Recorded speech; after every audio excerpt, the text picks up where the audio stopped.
mal el diagrama de Venn aquí porque no está completamente contenido, en realidad sale un poquito de geometría y también toca topología, pero bueno, fue un error, ya no pude, era difícil corregirlo después. Tenemos la gente de combinatoria algebraica, tenemos gente de teoría de digráficas y torneos, tenemos topología combinatoria, tenemos un grupo de clanes, un grupo de matroides y una escuela grande de coloraciones y un grupo de algoritmos también. Entonces, en este diagrama, pues más o menos quise representar quién se interseca con quién, qué interacciones hay entre las áreas y en particular dos que son interesantes es teoría de gráficas, que es este conjunto punteado. Les digo que toca a todas y algoritmos también toca a todas. Entonces, en combinatoria tenemos, además de la parte más matemática, tenemos también trabajo algorítmico en todas las áreas, ya sea como usuarios de los algoritmos o como desarrolladores de algoritmos, pero siempre tenemos intersección. ¿Ok? Entonces, en teoría de gráficas, esencialmente estamos todos, ¿ok? Y es interesante, inició en los 70s por estas dos personas que ya fallecieron, Víctor Neumann Lara y Fernando Escalante, y creo que la mayoría ha escuchado hablar de Víctor Neumann Lara, es un nombre muy común. El que no han escuchado mucho probablemente es de Escalante. Escalante es una historia muy interesante porque regresó del doctorado, si no mal recuerdo, de Alemania en el 71, se fue a Limas y estuvo solo 2 años. Estuvo solo 2 años y falleció súper joven. Pero en esos 2 años empezó a jalar gente a combinatoria. Entonces empezó a trabajar con Víctor Neumann y en particular fue el que sedujo a Luis Montejano y a Jorge Urrutia para irse a combinatoria. Entonces son nuestros abuelitos, por supuesto, en la comunidad, y su influencia se nota mucho en nuestras matemáticas. Y algo que tenemos es que sí tenemos combinatoria como con un sabor muy mexicano, en particular coloraciones, ahorita que hable de coloraciones, es como muy mexicano, eso. ¿Ok?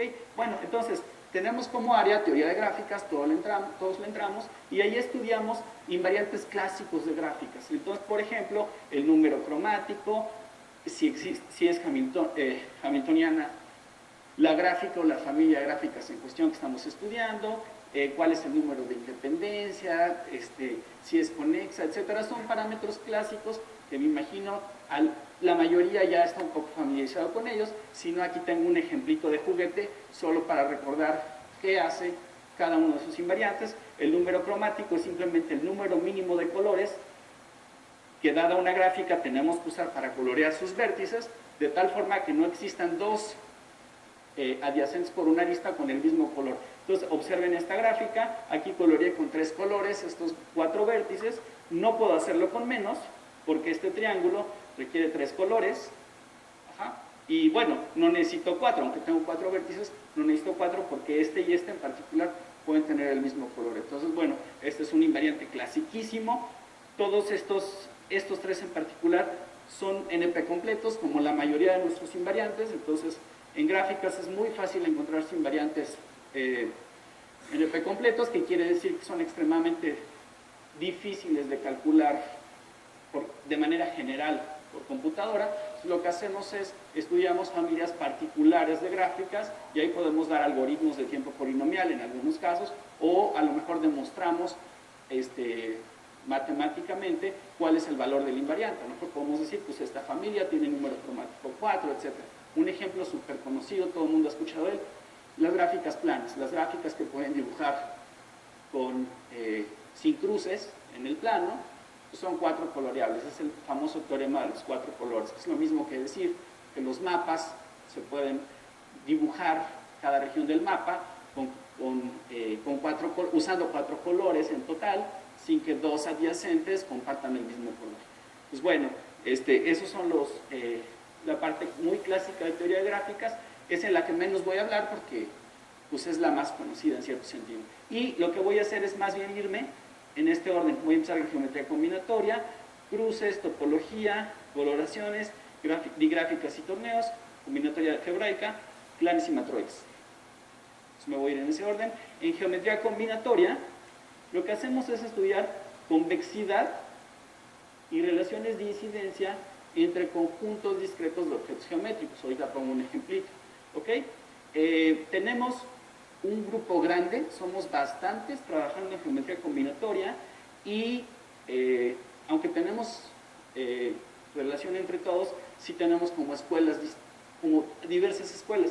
La de Jorge Urrutia, por ejemplo, todos estos somos sus ex estudiantes de doctorados o postdoc.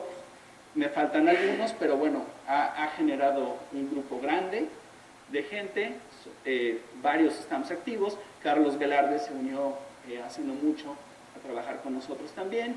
El grupo de San Luis, Gelacio, junto con Jesús, con sus otros estudiantes, y Bernardo y Silvia, pues resulta que ellos tres, ahorita voy a hablar más de este grupo, pero son líderes mundiales en una clase de problemas que se llaman números de cruce, y bueno, también ya tiene un sabor muy mexicano esa matemática, aunque también hay como la contraparte húngara, pero bueno, ellos ya tienen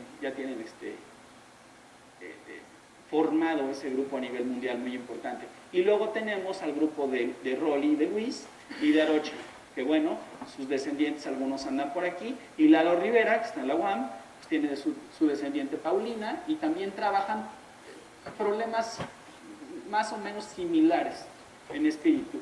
Ejemplo, un resultado súper clásico, el teorema de Sylvester-Galay, que fue propuesto en 1880 y resuelto en 1941.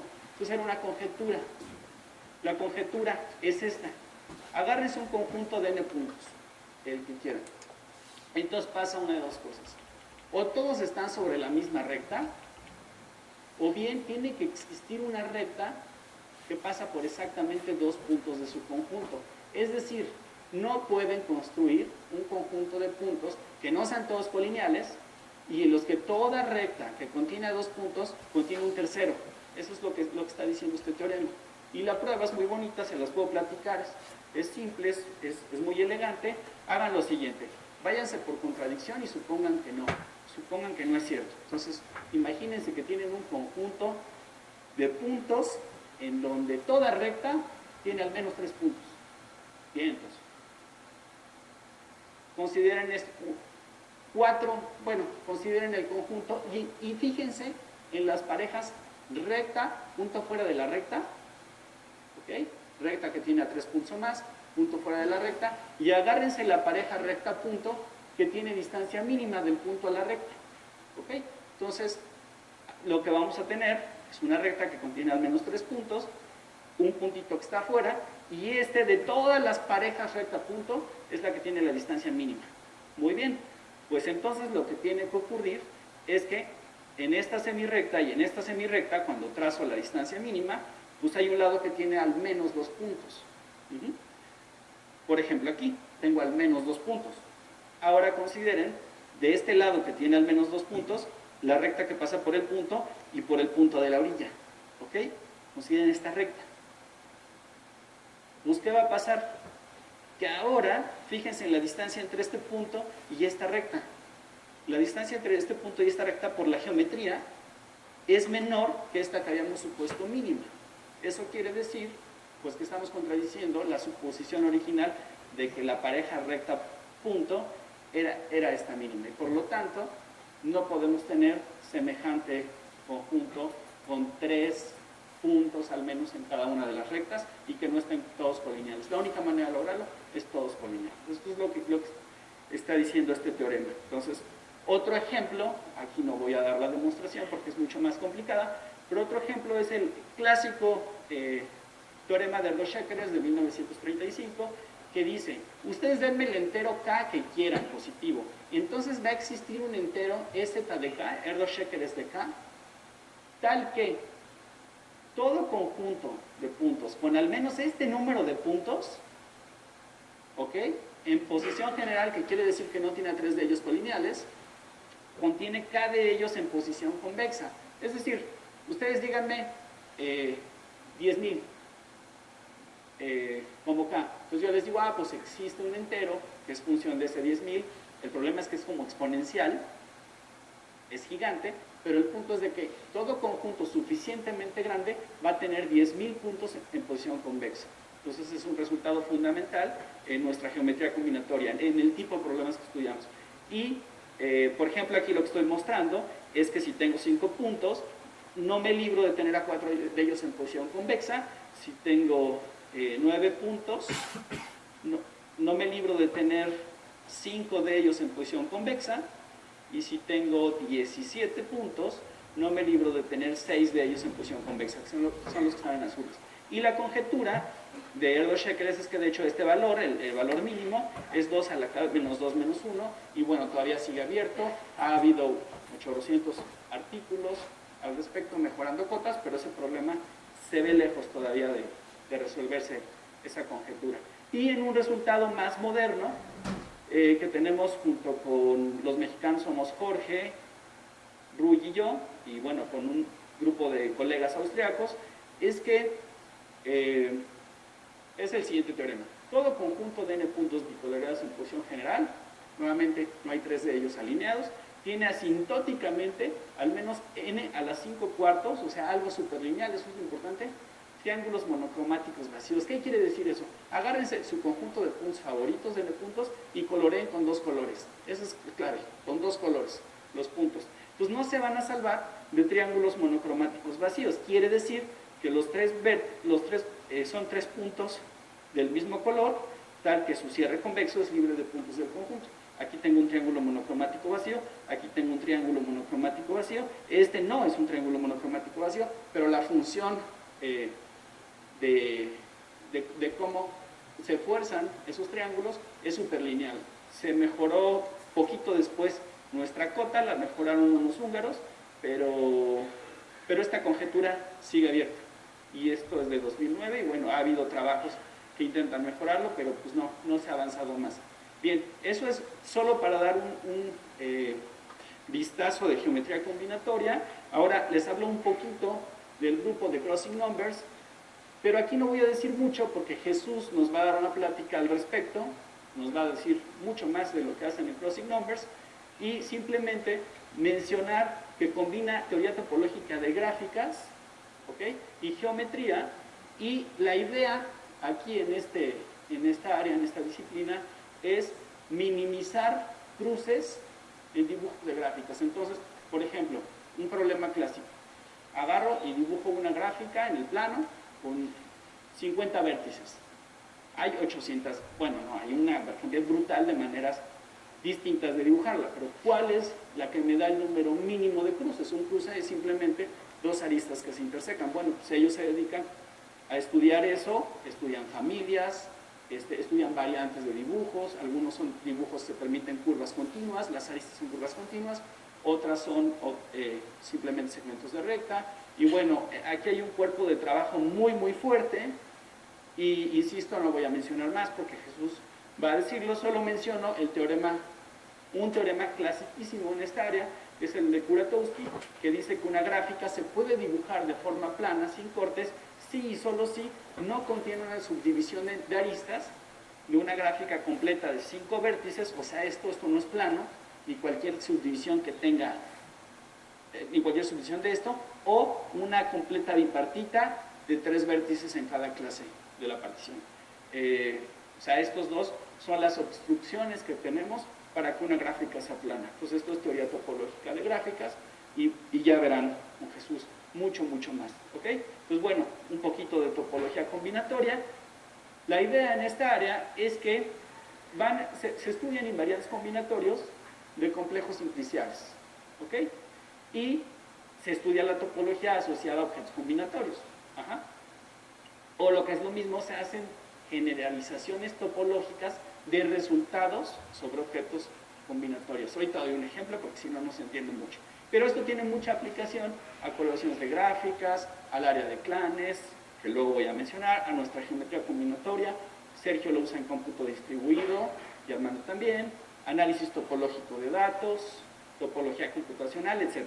Pues bueno, aquí está el grupo de gente que le mueve a esto, y por poner un par de ejemplos de lo que se hace aquí, bueno, tenemos una generalización del teorema de Kuratowski que acabo de mencionar, y la idea es de que si se cumplen ciertas condiciones en estos enteros, L, P y S, se agarran 3 enteros, si agarramos un simplejo de esta dimensión, y consideramos cualquier mapeo continuo de su esqueleto de dimensión S-1, ¿ok? Chin, con este ejemplo queda muy claro. Y el mapeo va de, entonces, de los subsimplejos de esta dimensión de sigma a RL, pues entonces no nos vamos a salvar de que hayan intersecciones en el mapeo. Eso es lo que está diciendo. No se preocupen de los detalles, no son interesantes, pero generaliza el teorema de Kuratowski, porque si enchufamos los numeritos 2, 2, 2, exactamente lo que nos está diciendo es, agárrense un simplejo de dimensión 4, o sea, K5, y mapeen su uno esqueleto, que es simplemente el dibujito como gráfica en el plano, pues entonces no se salvan de que haya intersecciones. O sea, no salvan de que haya cruces. Entonces esto es como la misma idea de Kuratowski, pero en dimensiones superiores. ¿Ok? Y otro ejemplito es el teorema de Helly, que es un resultado en geometría combinatoria, más bien, que dice que una familia de conjuntos convexos en RB tiene una intersección no vacía, sí, solamente si la intersección de toda su familia de tamaño de más 1 es no vacía. Entonces, ¿qué quiere decir eso? Ejemplo en el plano, agárrense una familia de convexos y los intersecan de 3 en 3, ¿ok? Entonces, la familia completa se interseca en un punto, en al menos un punto, es no vacío, sí, solo sí, de 3 en 3 se intersecan. O sea, nos dice que no tienen que probar, tienen en el plano N1000 convexos, no tienen que probar todos, simplemente prueben ternas para ver si se intersecan cada una de las ternas, y si se interseca, entonces todos ellos se intersecan. ¿Okay? Y Luis Montejano dio una generalización como ejemplo de esto que era geométrico, ahora tenemos lo topológico, dio una generalización muy padre en el 2014, en donde se cambian los conjuntos convexos por subconjuntos abiertos, se cambia RD por un espacio topológico, y la idea es la misma, que pueden verificar si tiene la familia de intersección no vacía, simplemente verificando por capletas que no haya huecos generalizados. Sí, o sea, justo los detalles no importan. Lo padre es de que en este momento, no tiene caso. Por supuesto que es muy técnico el resultado, pero bueno, se generaliza de esta forma. ¿Ok? Y también en esta área, Sergio Raxbaum trabaja mucho, lo utiliza, estas son palabras de él en una de sus pláticas. Hemos usado una variedad de técnicas topológicas para analizar concurrencia, homología, espacios de cubierta, shellability, bueno, un montón de cosas. Y este teorema es muy importante en cómputo distribuido, no es de Sergio, pero bueno, él trabaja con ellos dos, con Kerlichi y Shavit, que dice que el teorema dice que un problema distribuido o un problema se puede resolver de forma distribuida. Existe un algoritmo distribuido que resuelve el problema, sí, solo si el complejo simplicial asociado al problema, esto ya es ad hoc al problema, tiene una buena coloración, se puede colorear de una forma bonita, que también es específico al problema. Pero bueno, este es un teorema profundo porque permite razonar y sacar resultados de sistemas distribuidos utilizando herramientas topológicas, que es mucho más simple que el enfoque tradicional de análisis operacional, de ver cómo se va moviendo el algoritmo. Entonces, esto es fuerte, han tenido una colección fuertísima de resultados después, trabajando en esta área de sistemas distribuidos topológicos. Bueno, siguiente área, coloraciones. Les digo que esto es súper mexicano. Estas matemáticas, la combinatoria mexicana es muy de coloraciones y tiene que ver mucho con los gustos que Víctor tenía, que después contagió a la primera generación, y luego, bueno, a todos se nos ha ido por tradición quedando el gusto por coloraciones. ¿Cuál es la idea en coloraciones? Estudiar fenómenos que ocurren en particiones de nuestros objetos combinatorios. Una partición es es un color. Color partición, eso quiere decir. Hace rato coloreábamos los vértices de la gráfica, quiere decir que lo estamos clasificando, lo estamos particionando. Entonces, un ejemplo mexicano, un resultado clásico de 1982 de Victor Neumann, es que toda orientación de una gráfica plana, es decir, agárrense una gráfica plana y oriéntenla. Eso les da una gráfica dirigida, ahora con flechitas. Tiene número dicromático a lo más 3. El número dicromático también es mexicano, lo definió Víctor, y la idea del número dicromático es que generaliza el número cromático tradicional de toda la vida, lo incluye como caso particular, y un número dicromático es simplemente el mínimo número de colores que tenemos que poner. Aquí puse 3, tal que en cada clase cromática lo que queda inducido es acíclico, no tiene ciclos orientados. Ejemplo, aquí coloreo los vértices con 3 colores, ¿ok? Y la clase gris me induce esto, es acíclico, perfecto. La clase azul es lo que me induce es esto, es acíclico, perfecto. La clase roja es esto, es acíclico, perfecto. Entonces, pues esta gráfica en particular y todas las planas tienen un número dicromático a lo más 3. No es difícil de probar, además se prueba por inducción muy fácil, por lo cual les voy a dar la prueba. Consideren una gráfica plana, sabemos por fórmula de Euler que el número de vértices es a lo más 3n-6, si tiene n vértices. Entonces, por promedio, tiene que existir un vértice de grado a lo más 5. Agárrenlo, aquí está su vértice de grado a lo más 5. Consideren sus a lo más 5 vecinos. Y fíjense cómo se colorearon. Es por inducción. Entonces este cuate lo quitan, colorean con a lo más 3 colores el resto de la gráfica, regresan el vértice, fíjense cómo quedaron sus vecinos, y pues tiene que haber una clase cromática que aparece solo a lo más una vez en los vecinos. No puede ser que todas tengan 2 vértices, porque entonces tendrías grado 6. Como tienes grado a lo más 5, hay un color que aparece solo una vez en la vecindad, pues ese color le dan a este cuate. ¿Qué es lo que va a ocurrir? Pues que se quedan acíclicos, porque la clase cromática, en la clase cromática de este color, cuando este se pone, es una hojita, no puede generar ciclos. Pues bueno, es una prueba muy simple, y la conjetura que quedó ahí atrás del 82 es que de hecho el número dicromático de las gráficas planas es a lo más 2.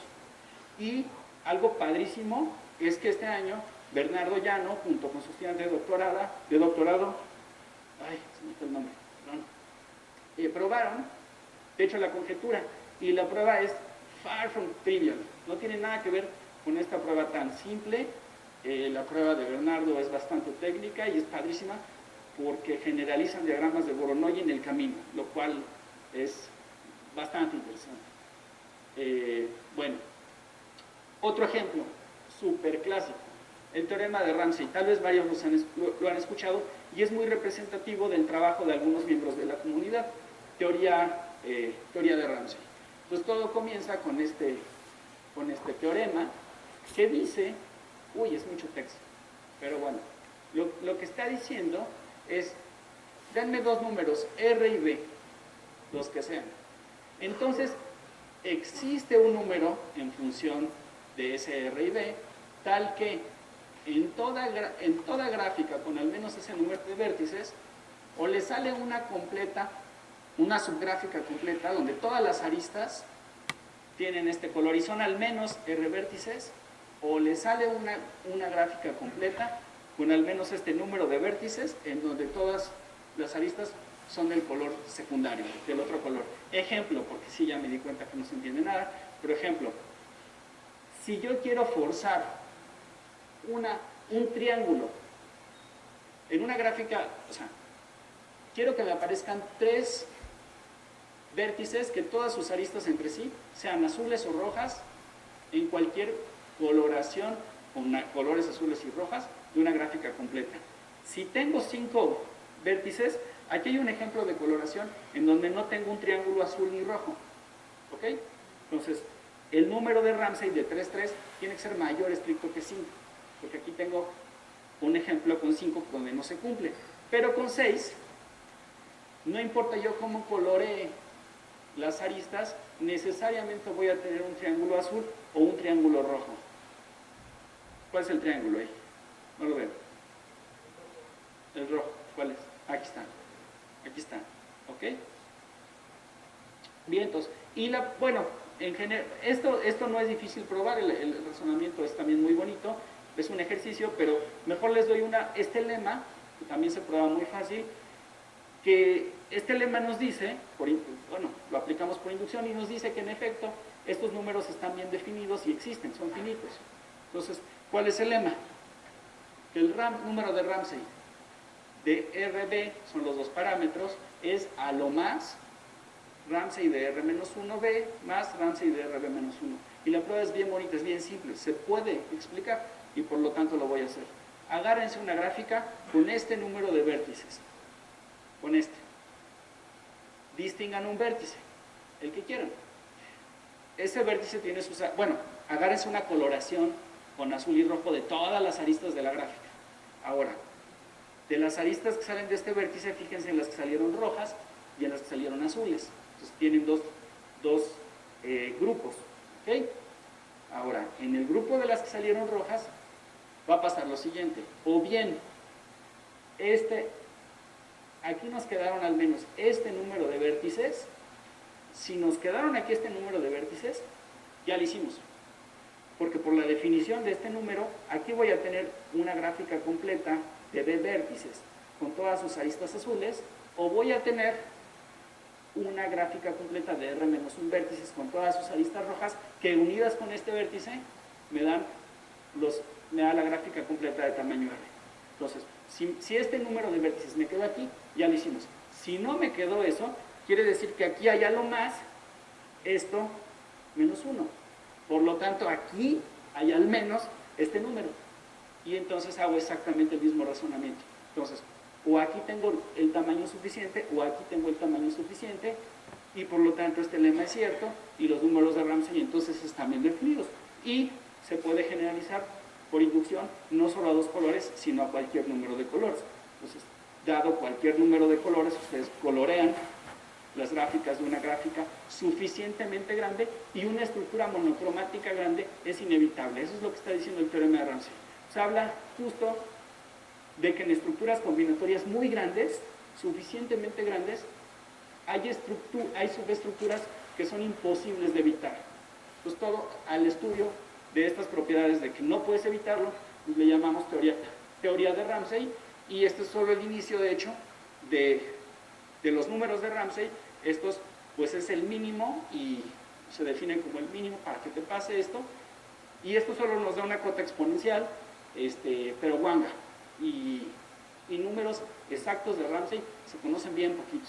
Decía Paul Erdős que si llegan los marcianos y nos piden que calculen el Ramsey de 7, 8 o algo así, todos en el mundo deberían, o que nos dicen que o lo calculamos o destruyen el planeta, pues todos deberíamos ponernos a tratar de calcularlo, y entre todos a lo mejor lo sacamos. Pero si nos piden el siguiente, entonces lo mejor que podemos hacer es tratar de partírselos a los marcianos, porque no va a haber manera que acabemos a tiempo. Entonces son muy, muy duros estos números de Ramsey. Entonces esto es solo la puntita del iceberg. Y bueno, de toda la área de coloraciones y de teoría extremal de gráficas, que viene incluida aquí, que también la idea es, eventualmente no puedes evitar ciertas estructuras. ¿Ok? Bueno, ahora, teoría de digráficas y torneos. Las gráficas, los grafos, las aristas son parejas de vértices. En digráficas lo que tenemos son flechas en lugar de aristas, entonces las flechas tienen dirección, ¿ok? Y de hecho se permiten flechas de ida y vuelta. En gráficas usualmente no permitimos aristas paralelas, aquí sí permitimos de ida y vuelta.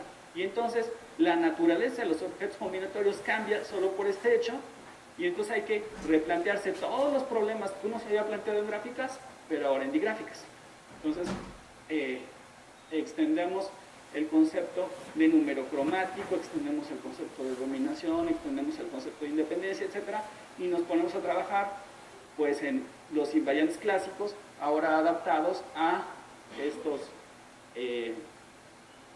objetos. Y algo que es importante mencionar aquí, este grupo trabaja sobre todo en dominación, pero un grupo importantísimo, especialmente en el IMATE, es el de Hortensia, que es el de clanes, el grupo de clanes. La escuela de clanes es bastante productiva. Bueno, Hortensia tiene una cantidad de estudiantes de doctorado ya graduados, aquí solo